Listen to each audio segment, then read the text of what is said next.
He kōna I purangi tēnei nā te reo irirangi o Aotearoa. Before we start, a quick warning. This episode contains some swearing. I remember thinking two things when he punched me, one of which was, oh man, I'm going to be really late for work. But the other thing was, what did he mean about the United Nations? For most New Zealanders, political violence has always been something that happens in another country. There weren't normal screams then. They were panicking. And then when we looked down the road, there was a woman laid on the floor. Now, as we embark upon an election campaign, it's a clear and present danger in Aotearoa. I don't think I have a day here where I don't have threats and attacks. You give up reporting them. I live with security cameras on my house, nearly every angle you can come in. I think it is a very real threat. Mis- and disinformation is rampant across online spaces, with the 2023 election campaign coming into view. It's even seeped into mainstream media like RNZ. It frequently fans racism, sexism, anti-Semitism. The list goes on. It foments hatred and division. Experts, community leaders, and even people who've been active players in conspiracy theory networks are really worried about where it's taking us. There are the physical threats and violent acts, and then there is the corrosive impact on our democracy. Does anyone know what they're voting for anymore? If I had continued to believe what I was invited to believe, it was going to become a whole way of life, of protests, of fear, of spreading misinformation. Who can you even trust if you can't rely on your own close family members? Whether it be in a family event or elsewhere, he's saying horrible things. It's uncomfortable. We want no part of that. We don't want any part of that at all, but you're father to these kids, right? So you're inevitably tied to us as a family. I'm Susie Ferguson, and this is Undercurrent, an RNZ documentary series on disinformation. Episode 2, The Gateway. Recording in progress. Okay, good. Well, thank you very much for talking to me, and I'm sorry that it's not in real life, because it's always nice to meet people in real life these days. Yeah, sorry that didn't pan out, but I probably shouldn't be spraying germs over human. This is Matt Williams. There's evidence of conspiracy theories being shared all the way back to the ancient Romans and, probably further back. I'm talking to him online, even though we were both in Auckland that day, as he felt like he was coming down with a cold, changed times because of COVID. He's a senior lecturer at Massey University who researches belief in conspiracy theories. Conspiracies absolutely happen. Tobacco companies in the second half of the 20th century did cover up evidence that their products caused harm. Yes or no? Do you believe nicotine is not addictive? I believe nicotine is not addictive, yes. I don't believe that nicotine or our products are addictive. I believe nicotine is not addictive. Similar for fossil fuel producers covering up evidence of climate change. So our capacity to consider explanations for events that involve conspiracies is actually a good thing in many ways. And it can be useful for holding powerful groups to account when they do conspire to do harm. Not always, though. What happens when the theory is just that, a theory, and not grounded in fact? It's human nature to try to make sense of the world. But Matt says there are characteristics to the spiral. One of them is what we call an intentionality bias, that we as humans are particularly drawn to explanations of events that attribute them to intentional acts of other humans. Beyond that, conspiracy theory is pretty entertaining, right? They often involve clear villains, conflict, mystery. They can be exciting, and that can be a reason why we're drawn to them. And lastly, conspiracy theory is often going to blame negative experiences on the actions of some kind of antagonistic or despised outgroup, such that by believing in the theory, we can perhaps feel better about our own in-groups. Exciting. And a cracking yarn that can make us feel better about ourselves. That's pretty seductive. And if people are experiencing anything from a personal crisis, a death in the family, a relationship breakup, to, well, say a pandemic, This is where the vortex of the rabbit hole can spin and pull people in like a whirlpool. That can make the world seem a little bit more predictable and perhaps a safer place. And conspiracy theories can deliver apparent explanations for distressing events, and that can be part of the appeal. The irony of that, though, is that often if you accept a conspiracy theory as an explanation for some distressing circumstance, then now you've absorbed this belief that there are people that are trying to do harmful things. And quite often they're powerful groups that are specified in these theories. And that in turn can then actually end up making you more distressed than you were to start with. So it can become a vicious circle, seeking out more and more, each one informing the last. Can you hear me now? I'm going to plug them in. I mean, I would assume better with. It's better with them. Okay, let's do that. Great. And what if the theory is fake or harmful? On another Zoom, I'm talking with New Zealand journalist Anke Richter. She's the author of Cult Trip, Inside the World of Coercion and Control. Conspiracy theories have a death toll. She's not just talking about the fireball at the siege of Waco or the Jonestown massacre. She's talking about conspiracy theories connected to COVID. Because they've led to many people refusing treatments and vaccinations that could have saved their lives. And of course, not every conspiracy theory does. If you believe in the moon landing or whether, how JFK was murdered, so it's probably not really going to have an effect on your life, but it could be a gateway drug to these bigger conspiracy theories. And cults. The pandemic threw the world into a huge temporary vulnerability. And it's not surprising that, sorry to say like this, but people lost their shit. Anke says people who didn't cope well in the isolation of lockdowns maybe had good reason not to put faith in authorities or doctors. Our internet surfing surged and we're met with a barrage of information coming from people they suddenly thought they could trust because they were the wellness influencers, alternative health gurus. Anti-vax groups have actually now used the same recruiting techniques as cults. They withhold information or they distort information. This sort of information control that you see with anti-vax groups and their Telegram channels and what's sort of being filtered, the groupthink and also fanaticism then that comes with that. Very similar to cults. There are more parallels with cults.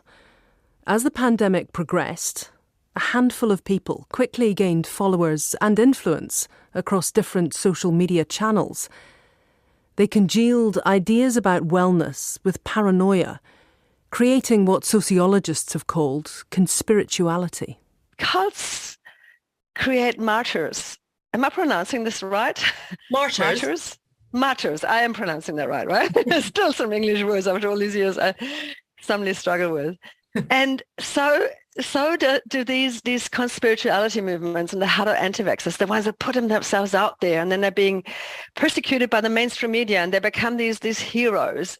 Think of the former broadcaster Liz Gunn, who posts hour upon hour of conspiratorial monologues and interviews to her online channels. One other baby who was born at Christmas time who changed the world.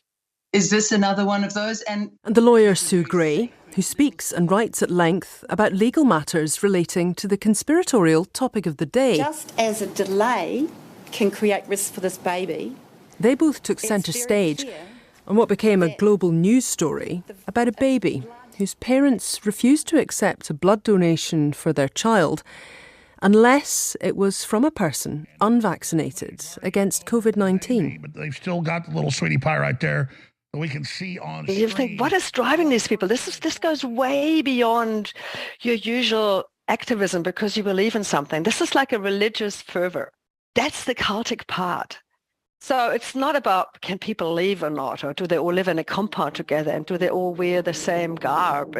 Those are not the only markers of a cult or a cultic movement. It's far more psychological and often more subtle. And another one is the heroic backstory. And you find that a lot in the white wellness conspirituality movement as well, where people have had some kind of health crisis or healing experience themselves, and then they become the ones who can tell the rest of the world how to do it. And then they start peddling their products or their workshops, they become grifters. Kooky ideas about health and wellness might seem somewhat benign. If people are inclined to try something different to make them feel better, what's the harm, right? But it's the way these ideas and that feverish enthusiasm for them overlap with more sinister notions that's more of a concern. You'll remember Kate Hannah from the first episode of Undercurrent.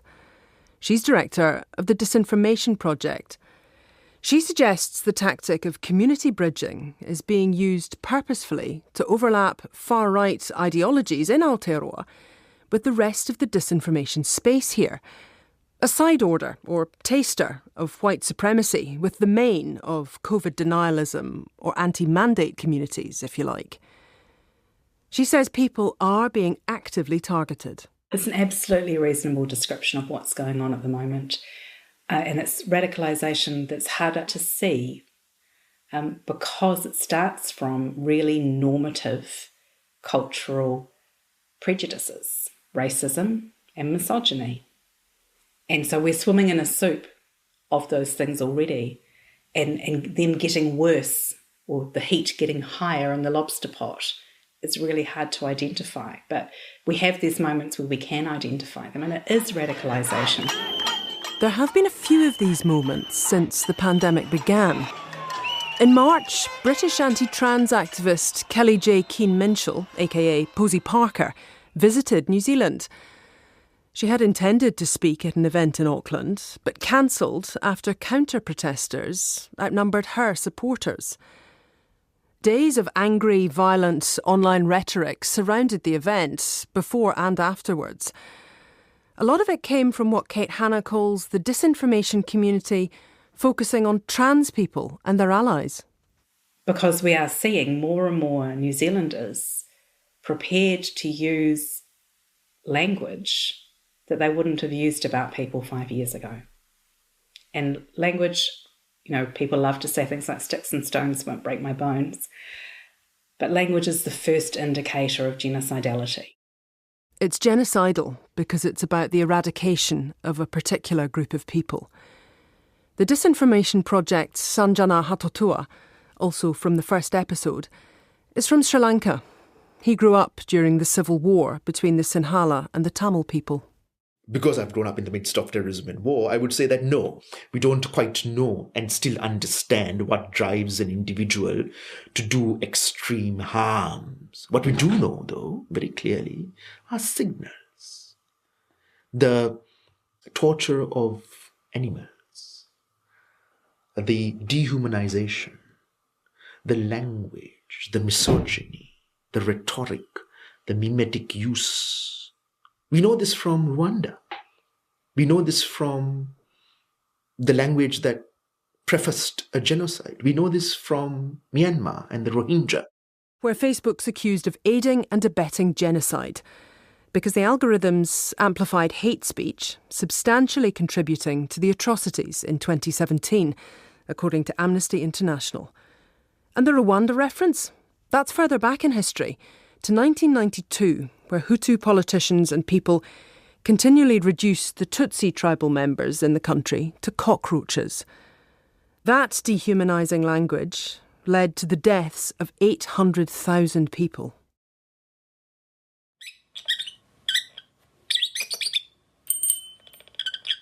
Donna Carson has 2 cats, but it's Harlow, a blue lovebird that chirps for attention in her study. Considering what we're talking about, you might think she has a bluebird as a hat tip to Twitter, but seemingly it's purely a coincidence. Donna has a background in security and defence, and now researches political dissent and extremism.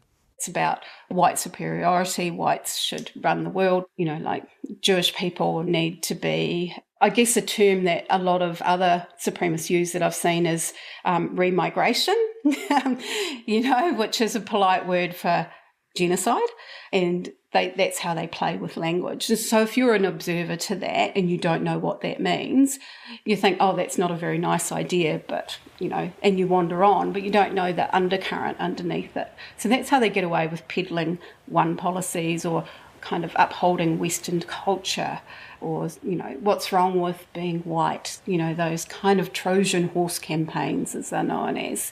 And if you do challenge them, then you kind of get this social justice diatribe coming back at you or humour to deflect. They're very good at using humour. I was just joking, or, oh no, that's not what I mean at all. So they're very hard to nail on some of their rhetoric, which is the point. The occupation of Parliament's grounds in early 2022 was to protest against COVID-19 vaccine mandates. The mandates were ended soon after, but the fury they evoked persists. Donna Carson has a theory as to why. I have started thinking recently about a thing called moral injury, where people feel something has injured their own sense of morals, and it causes quite a lot of psychological harm to that person, where I'm wondering if that's an element of what we're seeing playing out. Because when somebody feels morally routed in their thought, it gives it an extra emphasis for them and maybe an extra motivation to act. So even though the mandates are long gone, their legacy continues to be part of the social glue holding groups together. I'm just going to sit slightly closer to you so that I'm not stretching my arm too much. Yes. There you go. Professor Paul Spoonley, a sociologist and co-director of Whenua Taurikura, the National Centre of Research Excellence for Preventing and Countering Violent Extremism, says the pandemic might have been the tipping point, but the tide's been rising on white supremacy for years. He thinks many people are feeling marginalised.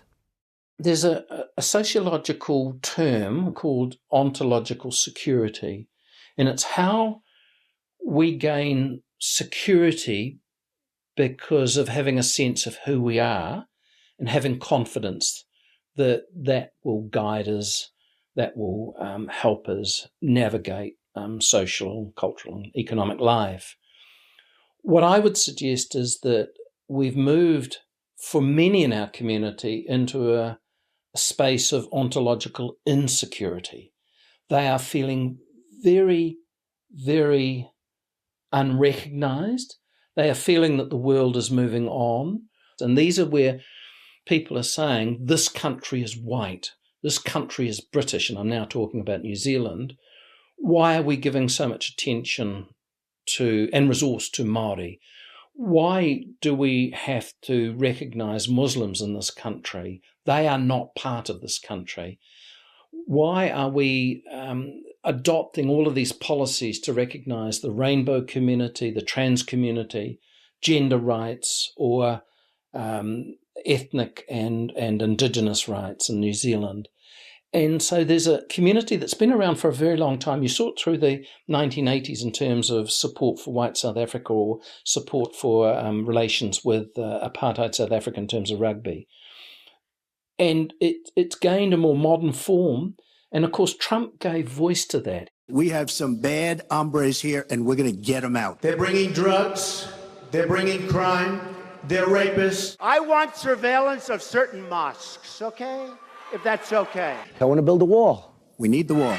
And Mexico will pay for the wall. He made prejudice. He made the othering of people, of stereotyping and of attacking people, of being hostile to people, okay. And I think you can see that in New Zealand. And you can see it at Parliament, but you can also see it in terms of the Three Waters debate or co-governance debates as well. And part of a revamped far right are online communities drawing women into a nostalgic view of a traditional lifestyle and women's place in it. Like wellness and a reliance on natural health, it can be a gateway to white supremacy because of that community bridging. You know, the traditional lifestyle kind of cries out to conservative women, and there's nothing wrong with being a traditional family, a traditional wife, stay-at-home mum, but that's how the real extreme women connect with other women. They connect on similar worries about children, they connect on concerns around education and health, and then they can slide up that scale. That, you know, they're the kind of backbone to these movements, and they always have been, even though they're very patriarchal and chauvinistic and, you know, masculine, toxic, basically. But women have a very, you know, they kind of negotiate their own power within these movements. And it's quite empowering to somebody to become suddenly the woman of the movement, and to have some power in spreading that kind of theme. And, the white supremacist female, she deliberately uses crafts to target other women, to bring them in. And she deliberately doesn't talk about politics, but she connects on women's roles and how they can support men.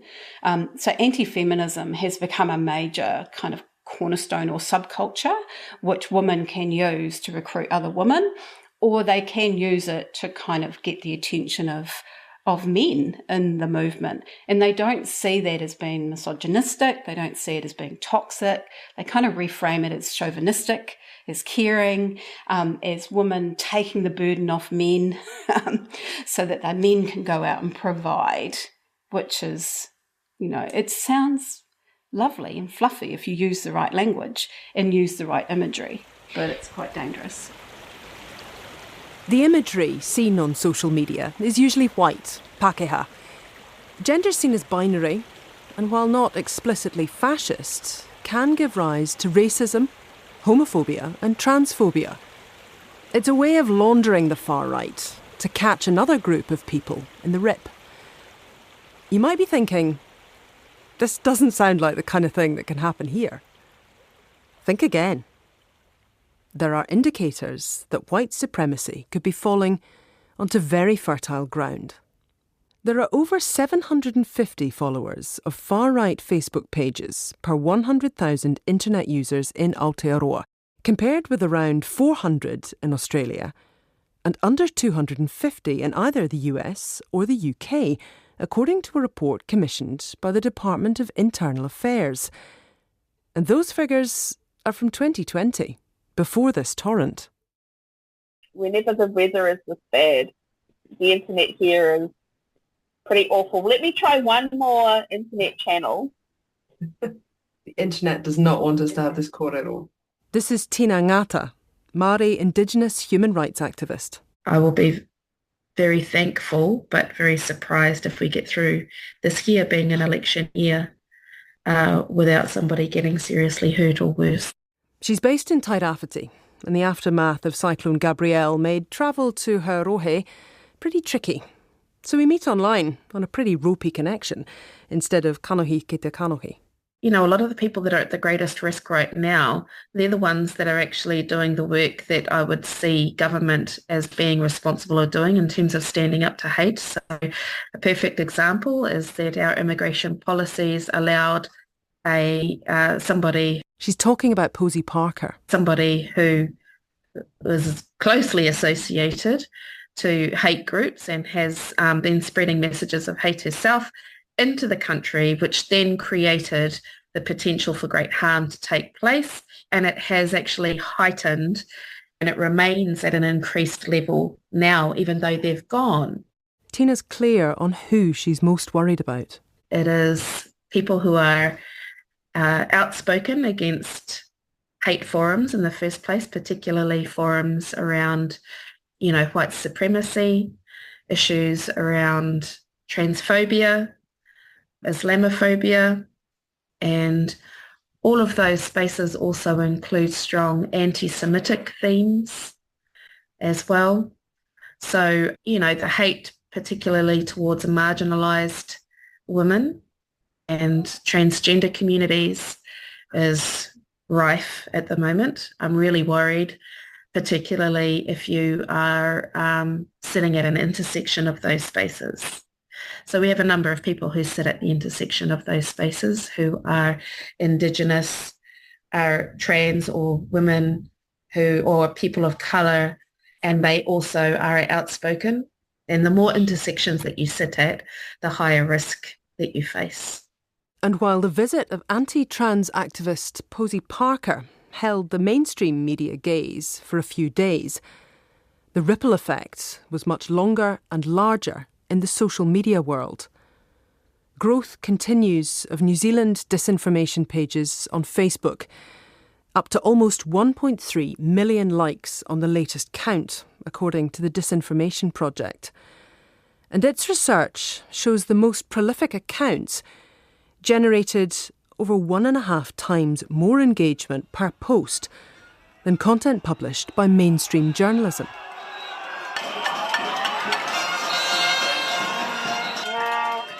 That's despite established media outlets in New Zealand having a greater following by some magnitude than disinformation accounts. And while the mainstream media moved on, the topic persisted for days and weeks, still generating conversation in the splintered reality.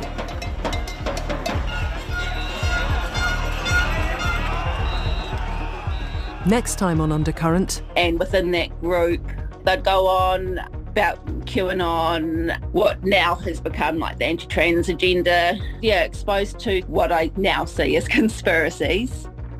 Voices from within the disinformation community. There was a lot of white supremacy around this, if I could say that shocking phrase, white supremacy. But there was this real belief that I'm healthy, therefore why should I do anything? New Zealanders who've been drawn in and found a way out. Tell us how they got there, what they found, and what frightens them most now. Undercurrent is an RNZ series created, produced and presented by me, Susie Ferguson. It was written by Susie Ferguson and John Hartfeldt. It features the voices of Vivian Bell, Richard Chapman, Francesca Ems and Carmel McGlone, produced with Duncan Smith.